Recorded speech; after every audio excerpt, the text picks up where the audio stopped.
ఒకటి చెప్తాను, శివుని నమ్మేవారికి, శివుని స్మరించే వారికి, శివుడే లోకం అనుకునే వారికి, వారిని ఎట్టి పరిస్థితిలా ఎవ్వరూ బాధ పెట్టడానికి ట్రై చేయకండి.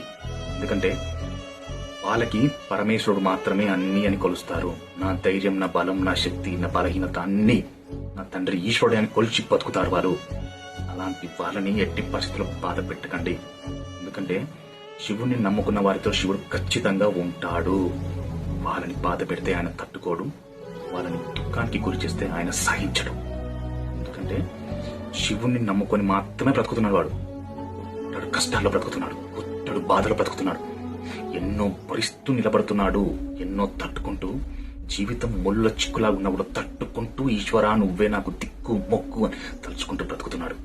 అలాంటి వారికి నువ్వు సాయం చేయకున్నా పర్లేదు, కానీ బాధ మాత్రం పెట్టకు. గుర్తు పెట్టుకో, నువ్వే సాయించాడు శంకరుడు. ఎందుకంటే ప్రతి ఒక్క భక్తుడి జీవితంలో పరమేశ్వరుడు నిలుచుంటాడు. ధైర్యంగా, అండగా ఈశ్వరుడు ఉన్నాడు.